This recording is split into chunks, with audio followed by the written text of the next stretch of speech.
सोचिए जरा कि रात के 12 बज रहे हैं, पूरा शहर ऑलमोस्ट सो चुका है, लेकिन देश के चीफ जस्टिस कह रहे हैं कि अगर किसी गरीब को इंसाफ चाहिए तो वो उसके लिए आधी रात तक भी कोर्ट में बैठ सकते हैं।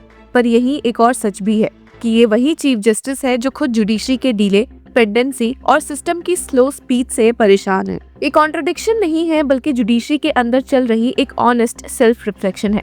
Chief justice of India Suryakant सिर्फ ये नहीं कह रहे कि I will sit till midnight for the poor, बल्कि ये भी मान रहे हैं कि जब तक डीले और महंगी लिटिगेशन रहेगी तब तक गरीब के लिए इंसाफ एक सपना ही बना रहेगा। इसके साथ ही जजेस appointment, master of the roster की पावर्स पर क्या कहना रहा है सीजेआई सूर्यकांत का, चलिए एक बार नजर डालते हैं।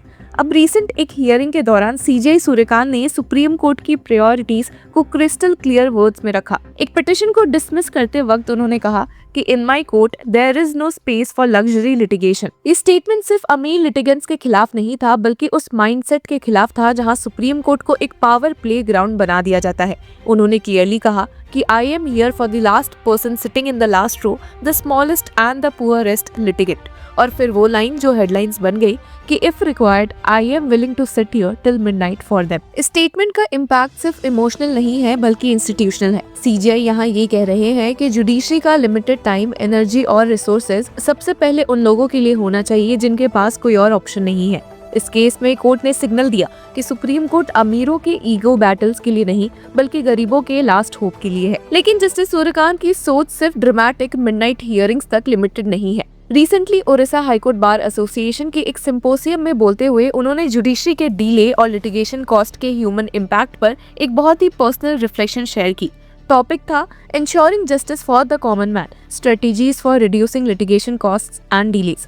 यहाँ सीजीआई ने कहा कि उन्होंने जस्टिस के सबसे गहरे लेसन्स कॉन्स्टिट्यूशनल ऑफिस में आने के बाद नहीं, बल्कि डिस्ट्रिक्ट कोर्ट्स के डस्टी कॉरिडोर्स में सीखे। अपने early days as a lawyer के एक सीन को याद करते हुए उन्होंने बताया कि एक एल्डरली फार्मर कोर्टरूम के बाहर शान बैठा था, जिसका केस को टेकअप होने में काफी समय था।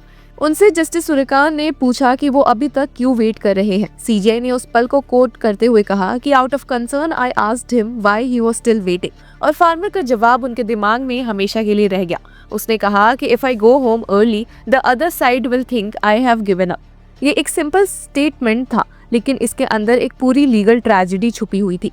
जस्टिस सूर्यकांत ने कहा कि उस पल उन्हें लगा कि डीले एक स्टैटिस्टिक नहीं होता।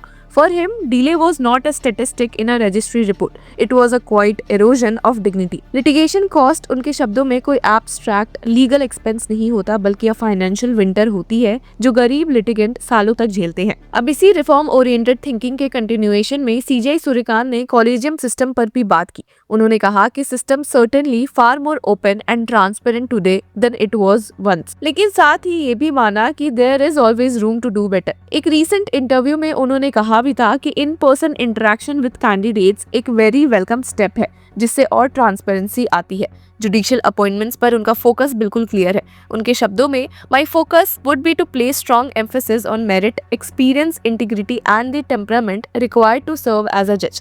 ट्रांसपेरेंसी पर बोलते हुए उन्होंने कहा कि रीजंस अब ज्यादा रिकॉर्ड हो रहे हैं, लेकिन साथ ही बैलेंस और सिस्टम की इंटीग्रिटी मेंटेन करना भी उतना ही जरूरी है। Master of the roster debate पर भी उन्होंने क्लैरिटी दी। सीजीआई होने का मतलब यूनिलैटरल पावर नहीं होता। उन्होंने कहा कि मैटर असाइन करते वक्त डिस्कशन और कंसल्टेशन होती है, एक्सपीरियंस और अवेलेबिलिटी को ध्यान में रखकर।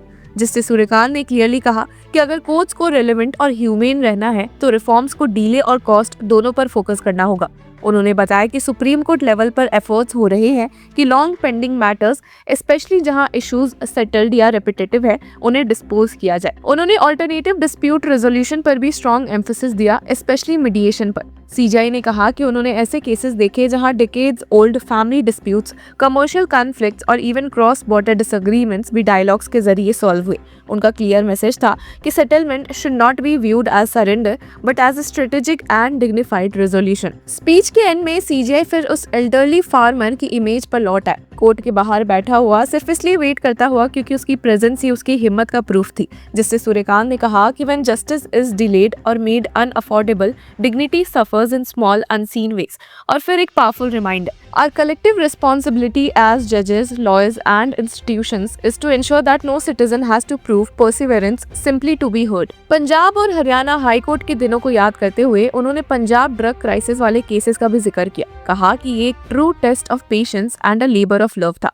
केस को रेगुलरली लिस्ट किया गया क्योंकि ये not the kind of case that could be resolved through one sweeping order. उनका अप्रोच होलिस्टिक था, प्यूनिटिव, प्रिवेंटिव, रिहैबिलिटेटिव और एजुकेशनल। इसी स्टोरी के थ्रू सीजीआई ने एक फंडामेंटल ट्रुथ रखी। जुडिशरी का असली टेस्ट जजमेंट के फुटनोट्स या लॉ रिपोर्ट्स नहीं बल्कि आम सिटीजन का लिव्ड एक्सपीरियंस होता है। पेंडेंसी सिर्फ फाइल्स को क्लॉग नहीं करती बल्कि पूरे जुडिशियल इकोसिस्टम को चोक कर देती है। ट्रायल कोर्ट से लेकर कॉन्स्टिट्यूशनल कोर्ट्स तक प्रेशर बिल्ड होता है और जस्टिस का परस्यूट एक इंडोरेंस मैराथन बन जाता है। अब मिडनाइट हियरिंग की जब बात सीजेआई सूर्यकांत ने की थी तो यहीं से एक पुरानी याद अपने आप ताजा भी हो गई थी। लगभग 15 साल पुराना वो वाकया जब सुप्रीम कोर्ट को आधी रात के बाद सुबह 3 बजे खोलना पड़ा था। ये पहली बार हुआ था जब किसी की फांसी से पहले लास्ट पिटिशन सुनने के लिए टॉप कोर्ट ने रात के सन्नाटे को तोड़ा। याकूब मेनन का केस 1993 मुंबई बॉम्ब ब्लास्ट से जुड़ा हुआ। एडवोकेट प्रशांत भूषण की तरफ से डाली गई लास्ट मिनट पिटिशन पर सुप्रीम कोर्ट को 30 जुलाई 2015 को सुबह 3 बजे बैठना पड़ा और फिर जजेस ने एक्सिक्यूशन स्टे करने की अपील रिजेक्ट कर दी। इसके बाद सुबह 7 बजे से थोड़ा पहले याकूब को नागपुर सेंट्रल जेल में फांसी दे दी गई। वो रात दिखाती है कि जब बात लाइफ और लिबर्टी की होती है तो जुडिशरी टाइम नहीं देखती। और जब जस्टिस सूर्यकांत ने कहा कि वो गरीब के लिए आधी रात तक बैठ सकते हैं तो ये कोई थियोरेटिकल प्रॉमिस नहीं है। सुप्रीम कोर्ट ने पहले भी ये किया हुआ है। जजेस के खिलाफ क्लिप्ड वीडियोस और सोशल मीडिया ट्रोलिंग पर सीजेआई का स्टैंड भी बिल्कुल फर्म है। उन्होंने कहा कि trolling must be ignored at all cost because it stems from a place of nescience and is not meant to be constructive. और एक वार्निंग भी दी कि the moment we shift our focus from our duties to what is being said on social media, justice will inevitably सफर। आगे के लिए उनका focus clear है, पेंडेंसी कम करना, मीडिएशन को स्ट्रॉन्ग बनाना और एक्सेस टू जस्टिस इंश्योर करना। उनके लिए ये सिर्फ एडमिनिस्ट्रेटिव गोल नहीं बल्कि मॉरल रिस्पॉन्सिबिलिटी है। शायद इसीलिए जब वो कहते हैं कि वो गरीब के लिए आधी रात तक भी बैठ सकते हैं तो वो सिर्फ एक जज नहीं बोल रहा होता बल्कि एक ऐसा इंसान बोल रहा होता है जो जानता है कि कोर्ट के बाहर बैठा हर आम आदमी, हर एल्डरली फार्मर, हर गरीब लिटिगेंट, उनके लिए इंसाफ का इंतजार ही सबसे बड़ी लड़ाई होती है। तो व्यूअर्स, इस पूरे मुद्दे पर आपकी क्या राय है? Do let us know in the comment section. Until then keep following law चक्र।